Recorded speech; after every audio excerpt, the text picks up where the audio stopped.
here. Swann coming in basically from down under and Atlas coming in from above.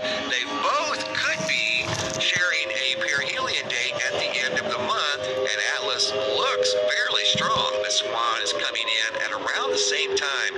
Don't know too many details about Swann yet, as it's very, very early, but we're going to be watching that one. Behold, the Lord maketh the earth empty, and maketh it waste, and turneth it upside down, and scattereth abroad the inhabitants thereof. One of the most interesting records comes from the artifact discovered in the Mawangdi tomb, dated to the Han Dynasty, where archaeologists found comets illustrated on silk and their corresponding explanations. This is not the oldest record of comets, but it is the oldest illustration with descriptions that we have of comets. And those descriptions, by the way, are all predictive.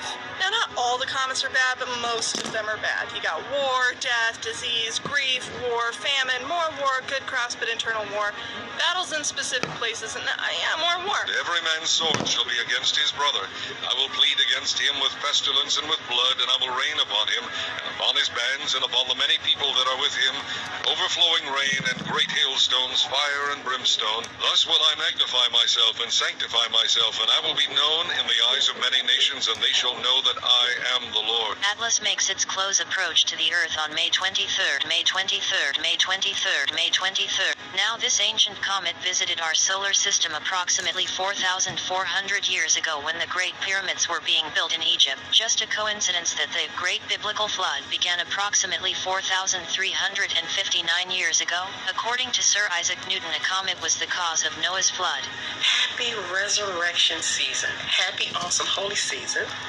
We are approaching God's miraculous Israelite second Passover, aka Atlas. The comet Atlas was last seen in ancient Egypt 6,000 years ago during the first Passover, as documented in Exodus 12:23. Prior to this upcoming second Passover, that was the first and only other earthly Passover. This is the first Passover since the 400-year anniversary of the start of slavery in the United States in Jamestown Colony, Virginia in 1619. So from 1619 to 2019, that equals 400 years. And this is the first Passover since that anniversary. What everyone is calling a comet is not a comet at all. It's actually the Passover. It's to fulfill the covenant God himself made with Abraham starting in Genesis 15:13. Now, Comet Atlas, as we know, will be at Earth around, that is passing us. It's not going to impact us, of course, but it will be passing us. We'll be able to see it by telescope and binoculars around May 23rd, and it will be into the sun around May 31st. At the same time, Comet Swann is coming in. Now, Comet Swann was only discovered on April 11th. This one here, Comet Atlas, was discovered on the 19th of December 2019. And it's claimed by the astronomers that it came around at us about the time of ancient Egypt, about 4000 BC. Comets have been seen throughout human history, around the world. This is a famous scene from English history, 1066, the Battle of Hastings, when William of Normandy conquered England.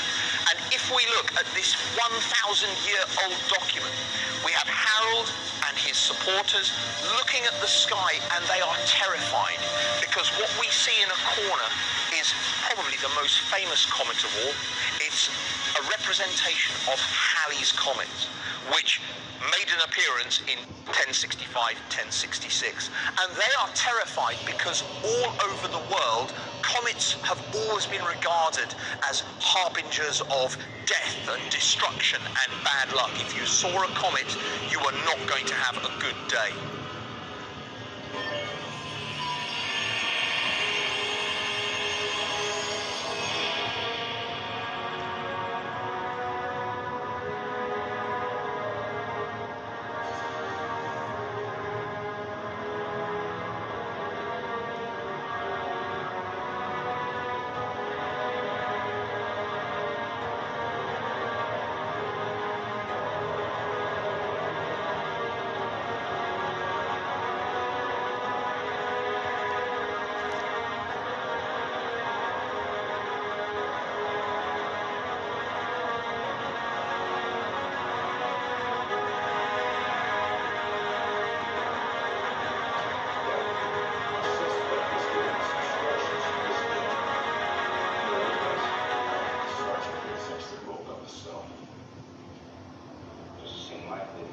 guys at the gateway be dumb enough to be hanging out right next to their own bed? No.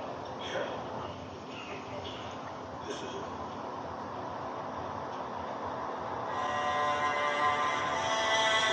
Comet Atlas is a very interesting comet.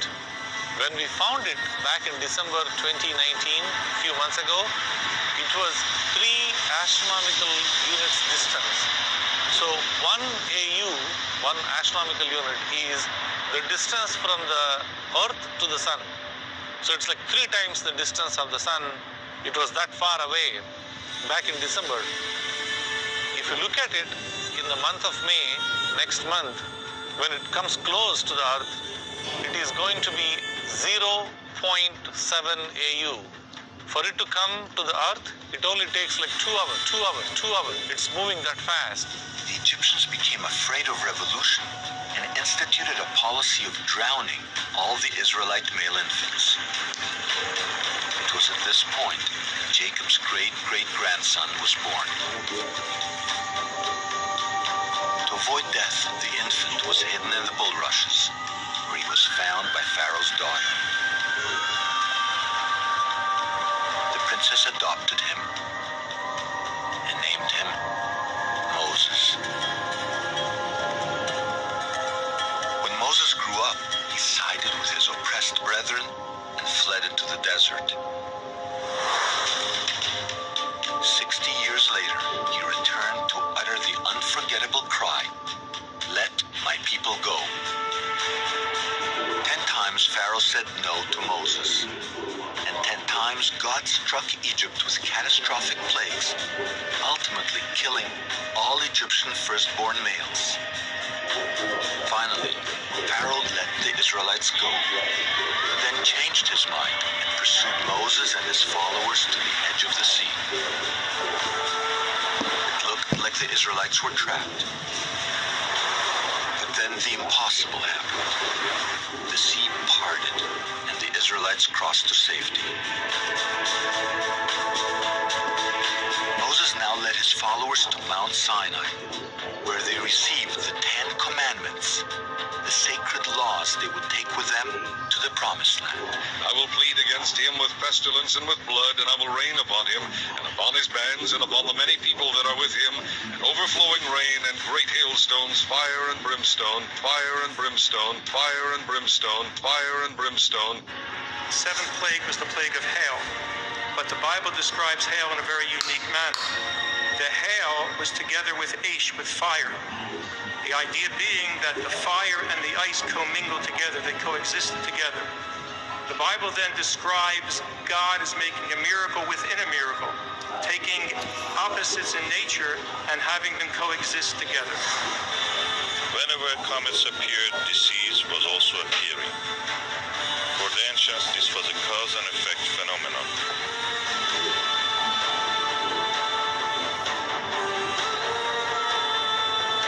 It was the duty of astronomer royals to predict their apparition, and they did it everywhere.